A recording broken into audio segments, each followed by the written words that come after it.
ছোট্ট ছোট্ট বেগুনা মাসুম বাচ্চারা যখন 10 বছরের আগে যখন তারা যেই ন্যাক আমলগুলা করবে, তাদের আমলগুলা বরবাদ হবে না, তাদের আমলগুলা বৃথা যাবে না।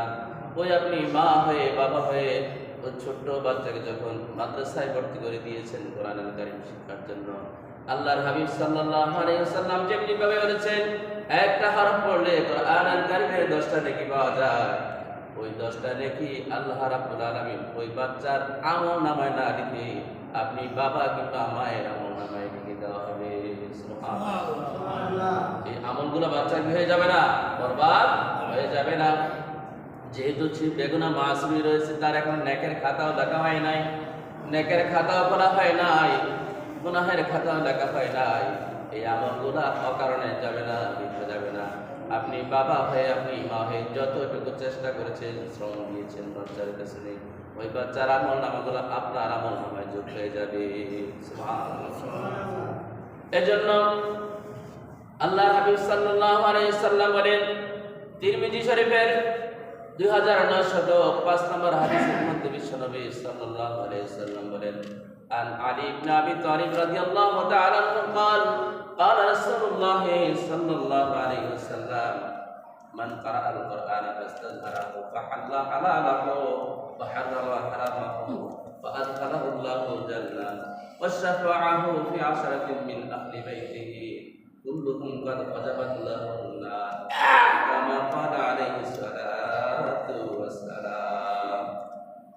আল্লাহর হাবিব সাল্লাল্লাহু আলাইহি ওয়াসাল্লাম বিশ্বনবী জনাবে মুহাম্মদ রাসূলুল্লাহ সাল্লাল্লাহু আলাইহি ওয়াসাল্লাম বলেন, মান কারাআল কুরআনা, যে ব্যক্তি কুরআনুল কারীম তেলাওয়াত করবে, ফাস্তাযহারাহু, আর কুরআনুল কারীম তেলাওয়াত করে কোরআন বুঝবে, কোরআন অনুযায়ী জীবন গঠন করবে, কোরআন অনুযায়ী জীবন পরিচালনা করবে, কোরআনের তাফসীর বুঝে, কোরআনের ব্যাখ্যা বুঝে জীবনে আমল করবে। ফাহাল্লা হালালাহু, এই বুঝি বুঝার কারণে হালালাহু, হালালকে হালাল হিসেবে জানবে, ন্যায়কে ন্যায় হিসেবে জানবে, ভালোকে ভালো হিসেবে জানবে, অন্যায়কে অন্যায় হিসেবে জানবে, মন্দকে মন্দ হিসেবে জানবে। ও হারামা হারামাহু, আর হারামকে হারাম হিসেবে জানবে। জানার কারণে আল্লাহর হাবিব সাল্লাল্লাহু আলাইহি ওয়াসাল্লাম বলেন, হারামা হারামাহু, এই বিষয়গুলো জেনে জেনে যখন আমল করবে, আল্লাহ রাসূল সাল্লাল্লাহু আলাইহি ওয়াসাল্লাম বলে, ওয়া আদখালাহুল্লাহুল জান্নাত, তাকে জান্নাতে প্রবেশ করানো হবে। শুধু জান্নাতে প্রবেশ করাই ক্ষান্ত হবে না, ফাহাল্লা হালালাহু ওয়া হারামা হারামাহু ফাআদখালাহুল জান্নাহ ওয়া শাফাআহু, আর তাকে সুপারিশ করার অনুমতি দেওয়া হবে, ফি আহলি বাইতি 10 মিন আহলি বাইতি, তার পরিবারের 10 জনকে জান্নাতে যাওয়ার সুপারিশ করার ক্ষমতা দেওয়া হবে। যে ব্যক্তি কোরআন পড়লো, কোরআন বুঝলো, কোরআনের তাফসীর বুঝলো, কোরআনের ব্যাখ্যা বুঝলো, হালালকে হালাল জ্ঞান হিসেবে জানলো, হারামকে হারাম হিসেবে জানলো, সমাজে অন্যায় কাজ থেকে বাধা দিল, নেক কাজ করার জন্য সমাজের মানুষকে উৎসাহিত করলো, এমন ব্যক্তিকে আল্লাহ সুবহানাহু ওয়া তাআলা, রাসূল বলছেন, তাকে জান্নাতে প্রবেশ করানো হবে। শুধু সে নিজেই জান্নাতে যাবে না, এমন 10 জন ব্যক্তিকে জান্নাতে যাওয়ার সে সুপারিশ করতে পারবে। রাসূল বলছেন, কাদ ওয়াজাবাত লাহুন নার, যার জাহান্নামে যাওয়ার এই মুহূর্তে অনুমতি হয়েছে। যার আল্লাহ সুবহানাহু ওয়া তাআলার বিচার কার্য ফয়সালা করার পরে যে ব্যক্তির জাহান্নাম ফয়সালা হয়ে গেছে, এই মুহূর্তে সে জাহান্নামে যাবে, সে জান্নাতের সুঘ্রাণ পাবে না। যার জন্য কাদ ওয়াজাবাত লাহুন নার, কাদ ওয়াজাবাত লাহুন নার, ওই ব্যক্তির জন্য, যার জন্য জাহান্নাম ওয়াজিব হয়ে গেছে, জাহান্নাম নির্ধারিত, সে জান্নাতে যেতে পারবে না। এমন 10 জনকে বেছে বেছে ওই হাফেজে কোরআন, ওই কোরআন পড়নেওয়ালা ছাত্র সে জান্নাতে নিয়ে যেতে পারবে। আল্লাহর হাবিব সাল্লাল্লাহু আলাইহি ওয়াসাল্লাম বলছে, আমি আমার ওই উম্মতকে আল্লাহর অনুমতি ক্রমে তাকে আজকে অনুমতি দেওয়ার জন্য সুপারিশ করে গেল। সেই ব্যক্তি ওই হাফেজ কোরআন যার যার ইচ্ছা অনুযায়ী সুপারিশ করে তাকে লইয়া জান্নাতে প্রবেশ করতে পারবে। সুবহানাল্লাহ। প্রিয় বন্ধুগণ, এজন্য বলা হচ্ছে قال رسول الله صلى الله عليه وسلم আল্লাহর হাবিব সাল্লাল্লাহু আলাইহি ওয়াসাল্লাম বলেন মান ইউরিদুল্লাহু বিহি খায়রান ফায়ুফাক্কিহু ফিদ্দীন। আল্লাহ রাব্বুল আলামিন যাকে যার জন্য কল্যাণ চান তাকে দ্বীনের জ্ঞান অর্জন করার তৌফিক দান করেন। ইচ্ছা করলেও আমি দ্বীনের জ্ঞান অর্জন করার সৌভাগ্য অর্জন করতে পারবো না যদি আল্লাহ না চান। যদি আল্লাহ আমাদের কপালে ঠিক না রাখেন আমরা দ্বীনের জ্ঞান অর্জন করতে পারবো না। যেমনটা বিশ্বনবী সাল্লাল্লাহু আলাইহি ওয়াসাল্লাম বলেন মান ইউরিদুল্লাহু বিহি খায়রান ফায়ুফাক্কিহু ফিদ্দীন। আল্লাহ তাআলা যার জন্য কল্যাণ চান শুধুমাত্র তাকে দ্বীনের জ্ঞান দান করেন। যেমনটা বলা হচ্ছে আল্লাহ রাসূল সাল্লাল্লাহু আলাইহি ওয়াসাল্লামকে আল্লাহ সুবহানাহু ওয়া তাআলা বলেন বাল্লিগু আন্নী ওয়ালাউ আয়া। রাসূল আমার একটি আয়াত হলেও আমার একটি কথা একটি মেসেজ একটি বার্তা তুমি তোমার দুনিয়ার মানুষকে উম্মতদেরকে পৌঁছে দাও। তারা মানুক আর না মানুক সেটা তোমার দায়িত্ব না, সেটা আমার দায়িত্ব। ইয়াহদিল্লাহু লিমান ইয়াশা। আমি আল্লাহ যাকে ইচ্ছা তাকে হেদায়েত দান করব, যাকে ইচ্ছা তাকে হেদায়েত দান করব। এজন্য কেউ হয় গোমরাহি, কেউ সঠিক পথে দিশা পেয়ে যায়। আল্লাহর হাবিব সাল্লাল্লাহু আলাইহি ওয়াসাল্লাম বলেন মান হাসালাল ইলমু ফাহুয়া আলিমুন। যে ব্যক্তি জ্ঞান অর্জন করলো সে আলেম হয়ে গেল, সে জানলিওয়ালা হয়ে গেল। ওমান হুরিমা মিনহু ফাহুয়া জাহিলুন। আর যে জ্ঞান অর্জন করলো না সে জাহেল থেকে গেল, মূর্খ থেকে গেল। বিশ্বনবী সাল্লাল্লাহু আলাইহি ওয়াসাল্লাম একটা জয়ীফ হাদিসের মধ্যে বলেছেন উকুল ইলমু ওয়ালাউ কানা বিসসিন। জ্ঞান অর্জনের জন্য সুদূর চীন দেশেও হলেও যাওয়ার প্রয়োজন। একথা দ্বারা রাসূলুল্লাহ সাল্লাল্লাহু আলাইহি ওয়াসাল্লাম বুঝিয়েছেন জ্ঞান অর্জনের জন্য চীন দেশে যেতে হবে কেন? অর্থাৎ একথা দ্বারা জ্ঞান অর্জনের প্রতি গুরুত্ব দেওয়া হয়েছে। জ্ঞান অর্জন করতে হলে ঘরে বসে থেকে জ্ঞান অর্জন হবে না। আপনাকে জ্ঞান অর্জন করতে হলে যেথায় ইচ্ছা সেখানে যেতে হবে, যেখানে আপনার জীবন গঠন করতে পারবে, আল্লাহর বিধিবিধান অনুসরণ করতে পারবেন সেখানে গেলে আপনার যদি যাওয়া প্রয়োজন হয় সেখানে যাওয়ার গুরুত্ব করা হয়েছে। উত্তমুল ইলমু ওয়ালাউ কানা বিসসিন। জ্ঞান অর্জনের জন্য সুদূর চীন দেশে হলেও যাওয়ার প্রয়োজন। তাই আপনার বাচ্চাকে ঘরে বসিয়ে রাখি আপনি কখনো ভালো মানুষ হিসেবে তৈরি করতে পারবেন না, উচ্চ শিক্ষায় শিক্ষিত করতে পারবেন না। পারবেন কি? কলেজ ইউনিভার্সিটি আপনার ঘরের কাছে, বড় বড় মাদ্রাসায় ঘরের কাছে না, তাকে হোস্টেলে থেকে কষ্ট করে দিন যাপন করে ইলম শিখতে হবে। ইলম শেখা বড়ই কষ্ট। এজন্য আল্লাহ জাল্লা শানু যাকে চান তাকেই দ্বীনের জ্ঞান দান করেন, আর যার প্রতি আল্লাহ রাজিও না খুশিও না তাকে দ্বীনের জ্ঞান দান করেন না। এজন্য বলা হচ্ছে রাসূলুল্লাহ সাল্লাল্লাহু আলাইহি ওয়াসাল্লাম বিশ্বনবী সাল্লাল্লাহু আলাইহি ওয়াসাল্লাম বলে আলেমরা হচ্ছে নবীদের উত্তরাধিকারী। আলেমরা কিসের উত্তরাধিকারী? নবীদের উত্তরাধিকারী। আল্লাহ সুবহানাহু ওয়া তাআলা আলেমদের কতটুকু ভালোবাসার জন্য তারা হাদিসে বলে দিয়েছেন আল উলামা ওয়ারাসাতুল আম্বিয়া। আলেমরা হচ্ছে নবীদের উত্তরাধিকারী।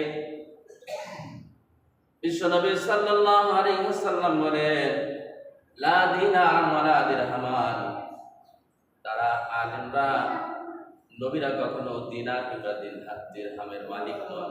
তারা কখনো অডেল সম্পত্তির মালিক রেখে যায় নাই। তারা রেখে গিয়েছে উত্তরাধিকার হিসেবে আলেমদের জন্য ইলম। আলেমদের জন্য উত্তরাধিকার হিসেবে কি রেখে দিয়েছে?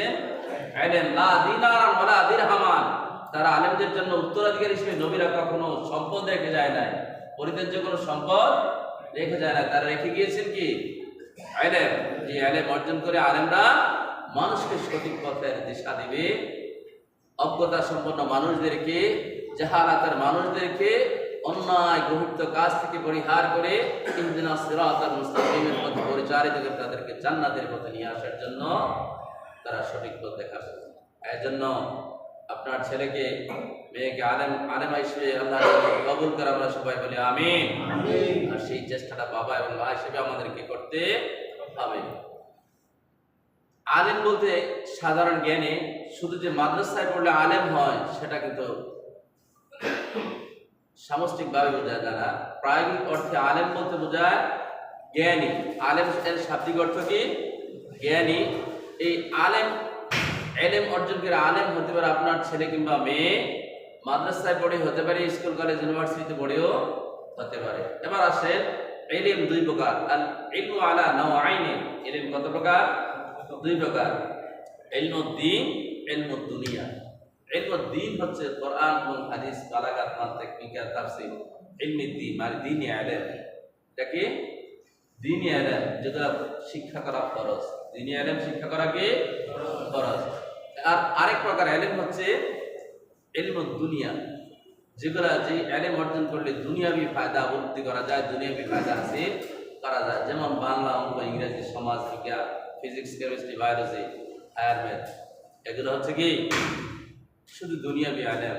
এগুলো দ্বারা দুনিয়ার সম্পদ টাকা করে হাসিল করা যায়, উপার্জন করা যায়, দুনিয়ার স্বার্থ সিদ্ধি লাভ করা যায়। বই আখিরাতের এক বিন্দু পরিমাণ কোনো উপকার হয় না। তাহলে আমাদেরকে দুনিয়াতে চলতে গেলে দুনিয়ার কিছু ইলম অর্জন করা দরকার আছে, নাই যে এমন না, দরকার আছে। কিন্তু দুনিয়ার চেয়ে প্রাধান্য দিতে হবে কোন সময়টাকে? আখিরাতের সময়টাকে। 40, 50, 60, 70, 80, 100 বছর বেঁচে থাকার পরে আমাদের অপূর্ণ অবাহিত জীবনে যেতে হবে কিনা? যেতে হবে। তো সেজন্য এই যে আমাদের জন্য অনির্ধারিত অনির্দিষ্ট সময়ের গন্তব্যস্থলে যেতে হবে, সেই গন্তব্যস্থলে যাওয়ার জন্য আমাদেরকে যে সামানা গোছানোর প্রয়োজন, সেই সামানা তৈরি করতে হলে আমাদেরকে দ্বীনি জ্ঞান অর্জন করতে হবে। কিন্তু আর এই দ্বীনি জ্ঞান অর্জন করার জন্য প্রয়োজন মাদ্রাসায় যাওয়া। প্রিয় বন্ধুগণ, কিন্তু একটা সময় দেখা যাচ্ছে মাদ্রাসায় যাওয়ার জন্য দেশের যে প্রেক্ষাপট, সরকার সেটাকে হীনমন্যতার চোখে দেখেছে, ঠিক না? একটা সময় সরকারও মাদ্রাসার শিক্ষাকে একটু অবমূল্যায়ন করেছে, হীনমন্যতার চোখে দেখেছে, যার কারণে মাদ্রাসার ছাত্ররা পিছিয়ে পড়েছে, তাদের মন ভাঙ্গা, মাদ্রাসায় যেতে চায় না, কোরআন এবং হাদিস পড়তে চায় না। বললে কোরআন হাদিস পড়ে লাভ হবে কি? মাদ্রাসায় গেলে তো সার্টিফিকেটের কোনো ভ্যালু নাই, কোনো মূল্যায়ন নাই। আসলে যদিও দেশের প্রেক্ষাপটে দেশের সরকারের কাছে কোনো মূল্য না থাকে, কিন্তু কার কাছে আছে? আল্লাহ সুবহানাহু ওয়া তাআলার কাছে আছে। বিশ্বনবী সাল্লাল্লাহু আলাইহি ওয়াসাল্লাম বলেন, আলেম হওয়ার গুরুত্ব দিয়ে আল্লাহর হাবিব সাল্লাল্লাহু আলাইহি ওয়াসাল্লাম বলেন, কুনা আলেমান, তোমরা আলেম হও। তিনি আদেশ করে বলছেন, আমরের শিখে যে আদেশ করে বলছেন, কুনা আলেমান, আলেম হও। যদি আলেম হতে না পারো, আলেম হওয়ার সৌভাগ্য যদি তোমার ভাগ্যে না জুটে, তাহলে মুতাআল্লিমান, আলেমের ছাত্র হও। কি হও? প্রথমত বলছে আল্লাহর হাবিব সাল্লাল্লাহু আলাইহি ওয়াসাল্লাম বলছেন, কুনা আলেমান, তোমরা আলেম হও, তোমরা জ্ঞান অর্জন করো। অথবা মুতাআল্লিমান, আলেমের ছাত্র হও, অর্থাৎ আলেম থেকে শিক্ষা গ্রহণ করো। যদি সেটাও তোমার সৌভাগ্যে না কুলায়, যদি আলেমের ছাত্র না হতে পারো, মুহিব্বান, তাহলে আলেমদেরকে ভালোবাসো। কি করতে বলছেন? নাম্বার 3 হচ্ছে আলেমদেরকে ভালোবাসো। যদি আলেমদেরকে ভালোবাসতে না পারো, আলেমদের কথা যদি তোমার গা চুলকায়, আলেমদের ভালো পথ যদি তুমি অনুসরণ করতে না পারো, তাহলে মনে রাখো তুমি কপাল পোড়া। কিন্তু এই কপাল পোড়া হওয়ার প্রয়োজন নাই। তাহলে আল্লাহ হাবিব সাল্লাল্লাহু আলাইহি ওয়াসাল্লাম বলেন, আও মুস্তামিআন, তুমি আলেমদেরকে ভালো যদি না বাসতে পারো, তাহলে আলেমদের কথাটাও অন্তত শোনো। প্রথম বলছেন কোন আলেমান, আলেম হও। আও মুতাআল্লিমান, আলেমের ছাত্র হও, আলেম থেকে শিক্ষা গ্রহণ করো। আও মুহিব্বান, নাম্বার 3 হচ্ছে আও মুহিব্বান, যদি ছাত্র হওয়ার সৌভাগ্য তোমার না হয়, তাহলে তুমি তাদেরকে ভালোবাসো। কারণ আলেমকে ভালোবাসতে আল্লাহর হাবিবকে ভালোবাসা হয়। কারণ বিশ্বনবী সাল্লাল্লাহু আলাইহি ওয়াসাল্লাম বলেছেন, আল উলামা ওয়ারাসাতুল আম্বিয়া, আলেমরা হচ্ছে নবীদের উত্তরাধিকারী। এর জন্য আলেমকে ভালোবাসতে কাকে ভালোবাসা হয়? আল্লাহর হাবিবকে ভালোবাসা হয়। আর আল্লাহর হাবিবকে ভালোবাসলে পরে আল্লাহ সুবহানাহু ওয়া তাআলাকে ভালোবাসতে হয়, ভালোবাসা হয়। আর আল্লাহকে ভালোবাসার বিনিময়ে হলো জান্নাত। সুবহানাল্লাহ। তাহলে নাম্বার 3 হচ্ছে আও মুহিব্বান, আলেমদেরকে ভালোবাসতে হবে। যদি এটাও ভালোবাসার সম্ভব না হয়, আও মুস্তামিআন, আলেমদের কথা শোনো। তাহলে আলেমদের কথা শুনে তুই তাদেরকে ভালোবাসার দরকার নেই, আলেম হওয়ার দরকার নেই, আলেমের ছাত্র হওয়ার দরকার নাই। তারা কি বলে, তারা ভালো বলে না খারাপ বলে, মন্দ বলে না ভালো বলে, সেটা শোনো। সেটা শুনে তুমি নিজেকে জাস্টিফাই করো, তারা কি অন্যায়ের কথা বলে নাকি ভালোর কথা বলে, তারা কি তোমার কোনো লসের কথা বলে নাকি ক্ষতির কথা বলে, সেই দিকটা চিন্তা করো। নাকি তোমাকে খারাপ পথ থেকে বাতলিয়ে তোমাকে ভালো পথে আনার জন্য তারা বিনা লাভে কথা বলে, সেই দিকটা চিন্তা করে তাদের কথা শোনো। তারপর বলছি, যদি আলেম না হতে পারো, তাদেরকে ছাত্র হতে না পারো, তাদের কথাও শুনতে না পারো, তাদেরকে ভালোবাসতে না পারো, আল্লাহর হাবিব সাল্লাল্লাহু আলাইহি সাল্লাম বলেন, তাহলে পঞ্চম নাম্বার হয় না, তাদেরকে অন্তরে অন্তরে কখনো ঘৃণা করো না। কি বলছে? অন্তরে অন্তরে কখনো তাদেরকে ঘৃণা করো না। কারণ আলেমরা সুপারিশ করবে কার জন্য? যার জন্য জাহান্নাম ওয়াজিব হয়েছে, এমন জাহান্নামীদের জন্য আলেমরা সুপারিশ করে জান্নাতে নিয়ে যাবে। সুবহানাল্লাহ। প্রিয় বন্ধুগণ, এজন্য দুনিয়াবি জ্ঞান অর্জন করতেও আমাদের প্রয়োজন, আখিরাতের জ্ঞান অর্জন করা তো একান্ত ফরজ। এজন্য আমরা আমাদের ছেলে মেয়েদেরকে, সন্তানদেরকে, ছোট্ট ভাইদেরকে কি দ্বীনি ইলম শিক্ষা করাবো ইনশাআল্লাহ। প্রিয় বন্ধুগণ, আল্লাহ যেন আমাদেরকে ইলম অর্জন করার তৌফিক দান করে। আর ইলম অর্জন করা ফরজ। ভালো জ্ঞান অর্জন করতে হবে, খারাপ জ্ঞান অর্জন করতে হবে। বলে খারাপ জ্ঞান কেন অর্জন করতে হবে? কারণ খারাপের কুফলটা যদি না জানেন, তাহলে আপনি খারাপ থেকে বাঁচবেন কি করে? এজন্য খারাপ জ্ঞানটাও জানার দরকার। বুঝাতে পারছি? এজন্য খারাপটা অর্জন করে, খারাপ জ্ঞান অর্জন করে খারাপটাকে আমল করা যাবে না। খারাপটার কুফল অর্জন করে খারাপটা থেকে বেঁচে থাকতে হবে। আর ভালোটা জেনে ভালোটার উপর আমল করতে হবে। এজন্য জাহান্নামের ভয়াবহ শাস্তি সম্পর্কেও জানতে হবে, জান্নাতের নিয়ামতের কথা আমাদেরকে জানতে হবে। জেনে জান্নাতের নিয়ামতের দিকে উদ্বুদ্ধ হয়ে জান্নাতে আমল করতে হবে। আর জাহান্নাম থেকে বেঁচে থাকার জন্য আমাদেরকে চিন্তা করতে হবে। কথা ঠিক নয় কি? প্রিয় বন্ধুগণ, আল্লাহ সুবহানাহু ওয়া তাআলা যেন আমাদেরকে ইলম অর্জন করার তৌফিক দান করে, বিশেষ করে কোরআন এবং হাদিসের ইলম অর্জন করার তৌফিক দান করে।